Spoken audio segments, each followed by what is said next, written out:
Shalom. Puji Tuhan. Saudara bangkit, amin. Bangkit karena memang itu harus menjadi bagian setiap kita orang percaya. Karena memang inilah yang ditunggu oleh gereja Tuhan. Bahwa rencana Tuhan yang mulia sudah terjadi. Makanya kebangkitan Kristus ini adalah menjadi pekerjaan Allah yang begitu luar biasa. Dan kebangkitan Kristus ini menuntaskan pekerjaan Allah terhadap manusia. Kenapa harus titiknya di kebangkitan Kristus? Karena rencana Allah yang mulia itu ada di titik ini. Kalau Yesus tidak pernah bangkit, maka kata firman Tuhan, sia-sialah kepercayaan kita kepadanya. Dan ketika dia bangkit, maka pekerjaan Allah ini akan terus menyempurnakan setiap orang percaya sampai Roh Kudus dia harus turun. Dia harus mendampingi orang percaya supaya kita mendapatkan pertolongan dan penghiburan. Itu tugas Roh Kudus. Makanya saya katakan kebangkitan Kristus itu menuntaskan pekerjaan Allah terhadap manusia. Mari kita akan membaca itu di dalam 1 Korintus 15 ayat 57. Tetapi syukur kepada Allah yang telah memberikan kepada kita kemenangan oleh Yesus Kristus Tuhan kita. Amin. Inilah perkataan Tuhan. Paulus menyampaikan kepada jemaat di Korintus, tetapi syukurlah kepada Allah yang telah memberikan kepada kita kemenangan oleh Yesus Kristus Tuhan kita. Saking tidak ada perkataan lain lagi yang bisa disampaikan. Paulus berkata dalam firman Tuhan ini, syukur kepada Allah. Kenapa? Karena kemenangan yang diberikan kepada kita oleh Yesus Kristus itu tuntas. Tidak ada kemenangan yang separuh. Tapi kemenangan yang diberikan Tuhan kepada kita, kemenangan yang absolut. Kemenangan yang mutlak. Sehingga iblis tidak bisa mengganggu gugat setiap orang percaya yang hidup di dalam kemenangan Kristus ini. Dan Bapak Ibu Saudara sekalian, kebangkitan Kristus dari maut itu artinya mengakhiri ancaman manusia dari kematian kekal. Kalau tidak ada kebangkitan Kristus, kebangkitan Kristus itu adalah jaminan bagi setiap kita untuk menerima hidup kekal. Perhatikan dengan baik 1 Korintus 15 ayat 27a dia katakan, sebab segala sesuatu telah ditaklukkannya di bawah kaki Yesus. Iblis tidak bisa lagi mengganggu gugat kemenangan kita. Kenapa? Karena semua pekerjaan Allah ini tuntas di dalam Yesus Kristus. Sebab segala sesuatu telah ditaklukkannya di bawah kaki Yesus. Ini yang harus kita bersyukur. Makanya Paulus dia berkata dalam 1 Korintus 15 ayat 57 tadi. Tetapi syukur kepada Allah. Saudara, ini yang kita harus sampaikan kepada Tuhan. Lagu kita yang terakhir. Bersyukur. Bersyukur dan bersyukurlah. Sebab kasih karunia Allah itu begitu besar dalam hidup kita. Apa makna kebangkitan Tuhan kalau begitu dalam hidup kita? Yang pertama, maut tidak berkuasa lagi atas diri manusia. 1 Korintus 15 ayat 54. Dan sesudah yang dapat binasa ini mengenakan yang tidak dapat binasa, dan yang dapat mati ini mengenakan yang tidak dapat mati, maka akan genaplah firman Tuhan yang tertulis, maut telah ditelan dalam kemenangan. Iya, maut telah ditelan dalam kemenangannya. Apa itu maut? Maut itu adalah sebuah kematian yang berpisah dengan pencipta. Kalau mati, bedanya mati dengan maut. Kalau mati itu artinya berpisah tubuh dengan jiwa. Tapi kalau maut itu berpisah manusia seutuhnya dengan pencipta. Makanya Alkitab katakan, firman Tuhan dengan jelas berkata, maut telah ditelan dalam kemenangannya. Maut telah ditelan ketika Yesus bangkit. Makanya ayat 55 dikatakan, hai maut di manakah kemenanganmu? Hai maut di manakah sengatmu? Tidak ada lagi. Sengat itu artinya bisa yang mematikan. Tidak ada lagi. Bapak ibu saudara sekalian, makanya bagi orang Kristen, orang yang menerima kebangkitan Kristus, kematian jasmani bukan lagi sesuatu yang menakutkan bagi mereka yang telah menerima kebangkitan Dia. Perhatikan ini. Mengapa? Karena ada jaminan dari Tuhan. Wahyu pasal 1 ayat 17-18. Ketika aku melihat Dia, tersungkurlah aku di depan kakinya sama seperti orang yang mati. Tetapi Ia meletakkan tangan kanannya di atasku, lalu berkata, jangan takut, aku adalah yang awal dan yang akhir, dan yang hidup.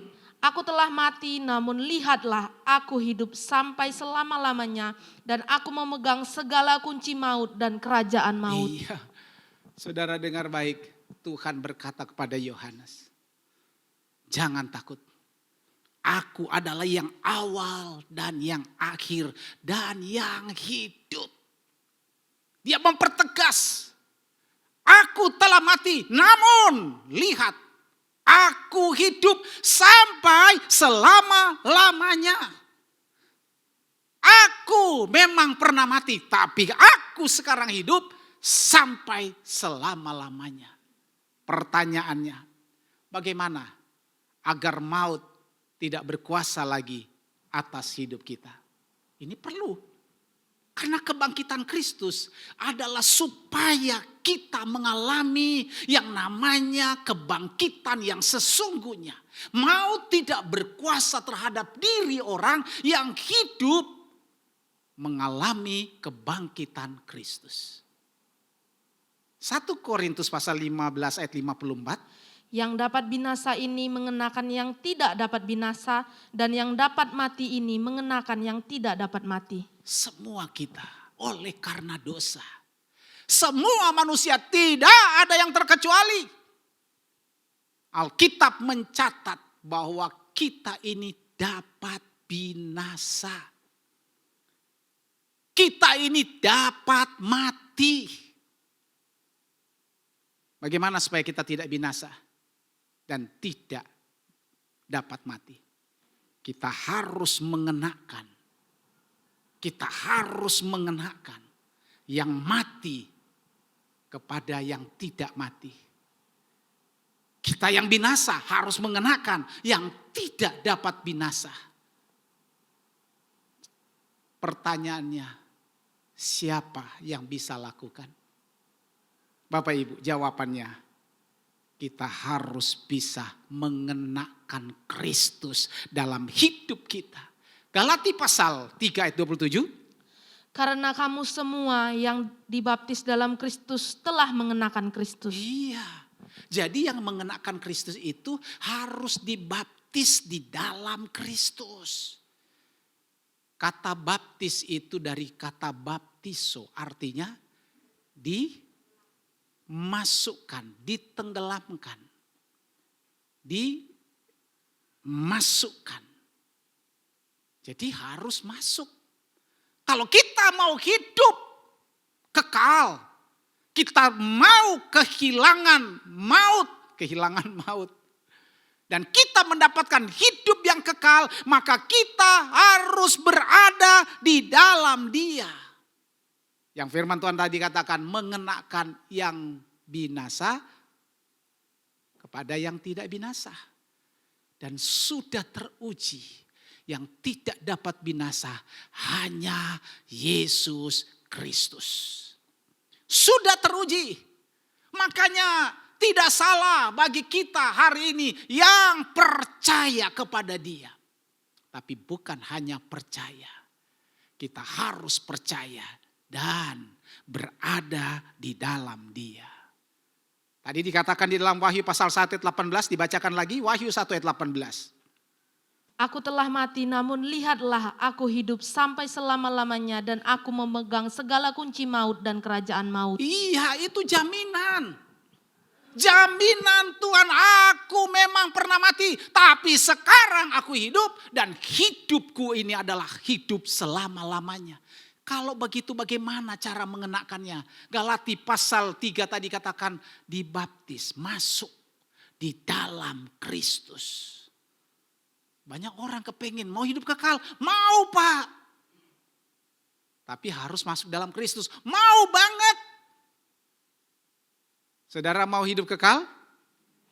Amin? Harus apa syaratnya? Halo? Harus apa syaratnya? Mengenakan Kristus. Arti mengenakan Kristus artinya dibaptis di dalam Kristus. Dibaptis dalam Kristus artinya masuk di dalam Kristus. Karena memang cuma Dia sudah terbukti tidak dapat binasa. Di dalam Dia sudah terbukti tidak dapat mati. Karena Dia berkata, hai maut, di mana sengatmu? Maut sudah ditelan di dalam kemenangan Kristus. Tapi banyak orang begitu mudahnya berkata, saya mau di dalam Kristus, tapi tidak mau mengikuti syarat berada di dalam Kristus. Minggu lalu kita sudah bicara, Matius pasal 10 ayat yang ke-38 dibacakan lagi. Matius pasal 10 ayat 38. Barang siapa tidak memikul salibnya dan mengikut aku, ia tidak layak bagiku. Dia tidak layak bagiku, artinya tidak layak masuk. Saya sudah jelaskan, Yesus pikul salib untuk, halo? Supaya dosa-dosa kita ditebus, dihapuskan. Tapi kalau kita pikul salib harus apa? Supaya kita mati terhadap dosa, tidak lagi berbuat dosa. Karena prinsip Kristus adalah kekudusan. Hendaklah engkau kudus karena aku kudus. Orang yang kudus, orang yang hidup dalam kekudusan, dia patut layak masuk di dalam Kristus. Kita mau hidup kekal tapi hidupnya sembrono. Kita mau hidup kekal tapi hidupnya duniawi. Kita mau hidup kekal tapi hidup kedagingannya tidak pernah mati. Tidak mungkin. Karena orang yang masuk di dalam Kristus harus punya ciri ini. Apa itu? Kekudusan. Supaya kudus kita harus pikul salib setiap hari. Orang lain berbuat dosa, saya tidak. Itu pikul salib. Orang lain bisa nipu, saya tidak. Orang lain bisa bohong, saya tidak. Itu namanya pikul salib. Bapak Ibu Saudara sekalian, Roma pasal 6 ayat 5. Roma pasal 6 ayat yang kelima. Sebab jika kita telah menjadi satu dengan apa yang sama dengan kematiannya, kita juga akan menjadi satu dengan apa yang sama dengan kebangkitannya. Iya. Mau masuk di dalam Kristus? Harus mau mati. Mati terhadap apa? Mati terhadap dosa. Supaya kita bisa menyatu dengan Tuhan. Dan Tuhan siap membuat dirinya ada persatuan dengan kita. Itu namanya kita di dalam Dia. Kalau kita di dalam Dia, pasti kebangkitan kita, kemenangan kita, kemenangan yang sejati. Kenapa tidak pernah kalah? Karena ada Kristus. Kita di dalam Kristus. Kenapa kita tidak pernah kalah? Karena kita ada di dalam kemenangan yang sejati. Bapak Ibu Saudara sekalian, kebangkitan itu bermakna apa? Yang kedua, kemenangan Kristus adalah memberi kita kuasa. Kebangkitan Kristus memberi kita kuasa. Matius pasal 28 ayat 18. Yesus mendekati mereka dan berkata, "Kepadaku telah diberikan segala kuasa di sorga dan di bumi." Kepadaku telah diberikan segala kuasa di sorga dan di bumi. Sudah dikasih sama Tuhan. Kuasa kemenangan hanya akan dialami bila kita menggunakan, mengenakan Kristus. Mengenakan Kristus itu artinya, tadi saya buka jas saya ini waktu ke belakang. Dan saya untuk khotbah ini saya pakai lagi. Saya kenakan ini. Saudara mau hidup dalam kemenangan Kristus harus mengenakan Kristus. Mengenakan itu digunakan. Apa yang digunakan? Kuncinya adalah ayat 19 tolong dibaca. "Pergilah, jadikanlah semua bangsa muridku dan baptislah mereka. Ayat 20. Dan ajarlah mereka melakukan segala sesuatu yang telah kuperintahkan kepadamu. Dan ketahuilah, aku menyertai kamu senantiasa sampai kepada akhir zaman." Coba diperhatikan. Markus 16 tidak ada di dalam teks. Tetapi ini yang kita akan gunakan. Yang Tuhan berikan ketika dia bangkit dari antara orang mati. Markus 16 ayat 15, 16, 17, 18. Lalu ia berkata kepada mereka, "Pergilah ke seluruh dunia, beritakanlah Injil kepada segala makhluk. Siapa yang percaya dan dibaptis akan diselamatkan, tetapi siapa yang tidak percaya akan dihukum. Tanda-tanda ini akan menyertai orang-orang yang percaya. Mereka akan mengusir setan-setan demi namaku. Mereka akan berbicara dalam bahasa-bahasa yang baru bagi mereka. Mereka akan memegang ular dan sekalipun mereka minum racun maut, mereka tidak akan mendapat celaka. Mereka akan meletakkan tangannya atas orang sakit dan orang itu akan sembuh." Iya, ini kebangkitannya bermakna untuk memberikan kepada gereja Tuhan, orang yang percaya, kuasa. Yang paling gampang adalah kita melihat kuasa apa yang terakhir. Mereka akan meletakkan tangannya atas orang sakit dan orang itu akan sembuh. Letakkan. Berapa banyak saudara sudah punya pengalaman ini? Meletakkan tanganmu kepada orang sakit itu sembuh. Angkat tangan. 1, 2, 3. Yang lain? Saudara, ini jaminan Tuhan. Makna kebangkitan Tuhan itu bukan hanya untuk kita menerima hidup kekal. Tetapi ada kuasa yang diberikan kepada anak-anak Tuhan yang percaya, yang hidup di dalam Dia. Tuhan bilang apa? Segala kuasa telah diberikan kepadaku oleh Bapa, baik di sorga maupun di bumi. Kalau begitu mereka yang ada di dalam Dia harusnya punya kuasa. Mungkin saudara bilang, "Pak, saya belum berkuasa untuk menyembuhkan orang sakit." Memang bukan kuasa kita. Tetapi Tuhan memberikan kuasa itu kepada kita asalkan kita ada di dalam Dia. Maka kuasa itu dapat kita gunakan asal katanya pergilah. Saya kasih tahu kepada teman-teman saya.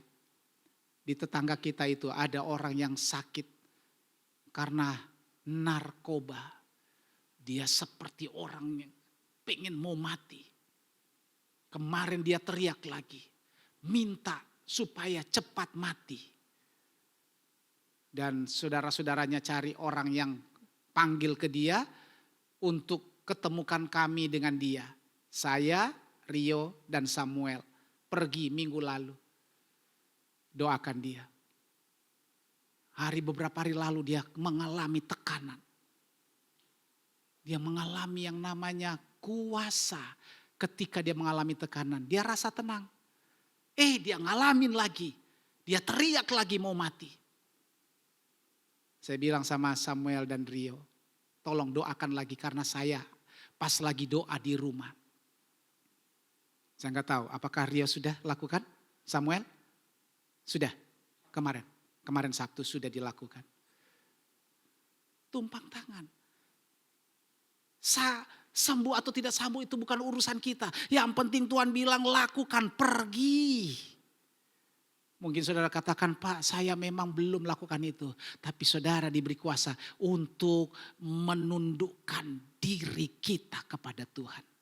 Itu penting. Kalau kita mulai berani menundukkan hidup kita kepada Tuhan. Dengan kuasa, saya tidak mau berbuat salah. Saya tidak mau berbuat dosa. Itu namanya saudara mengalami kebangkitan Kristus. Sudah ada peluang berbuat dosa, saudara berkata tidak. Itu artinya saudara mengalami kemenangan. Beberapa waktu lalu saya khotbah, kan saya kasih tahu saudara. Bagaimana saya mengalami kemenangan karena kebenaran. Harusnya tidak apa-apa. Saya sebagai ketua departemen tidak apa-apa.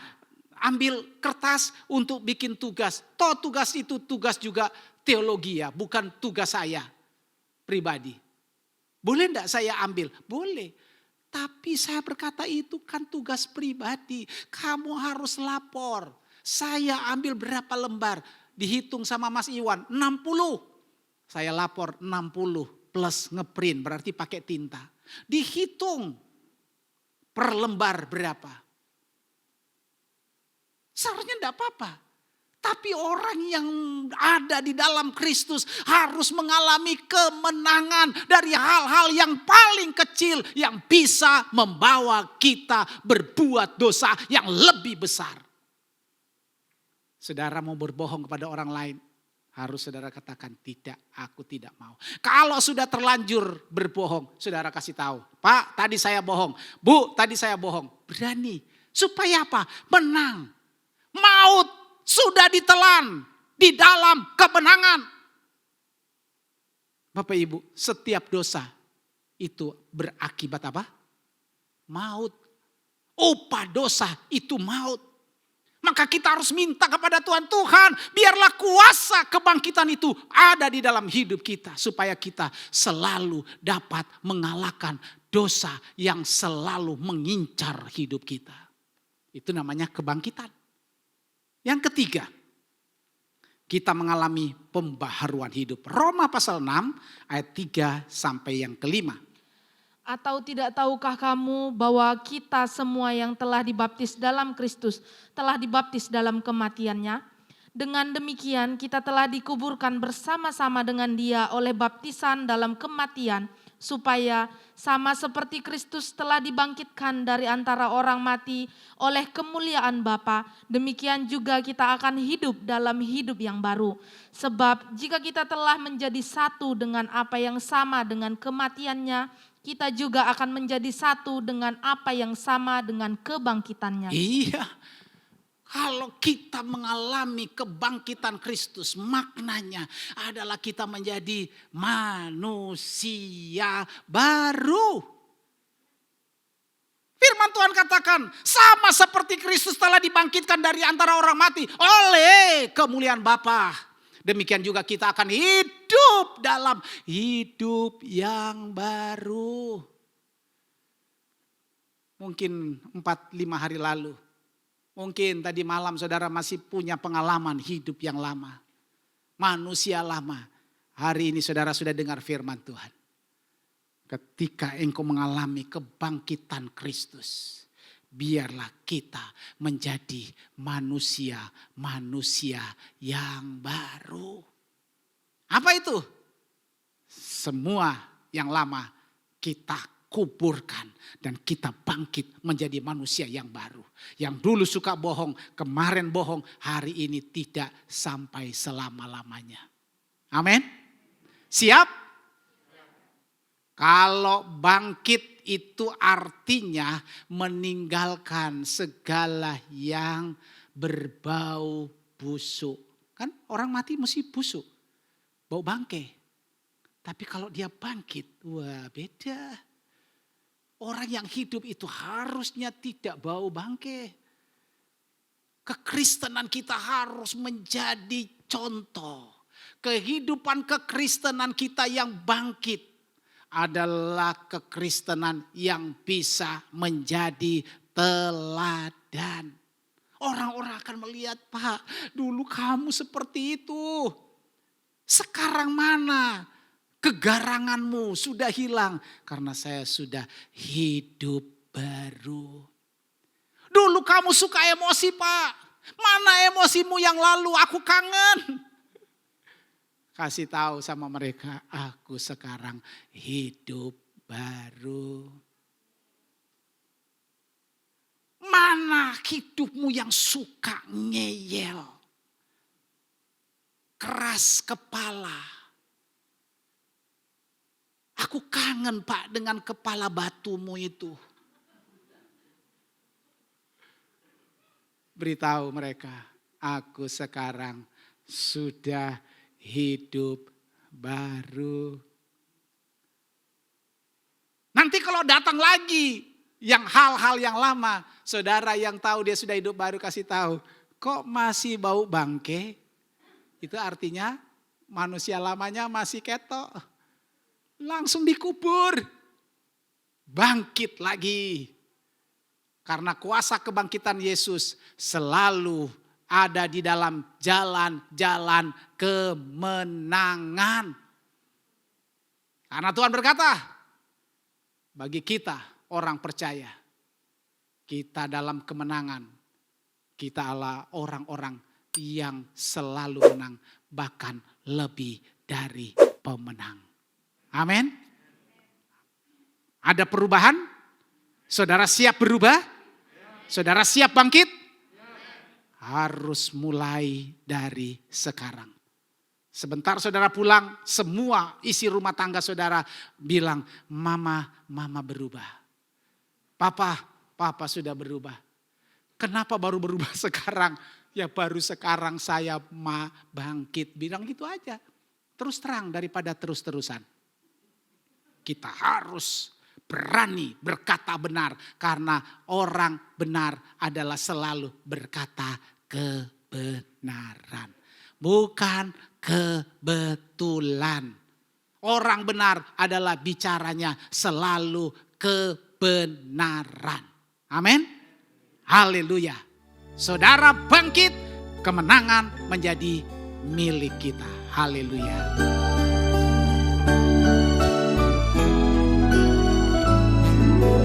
Shalom, shalom.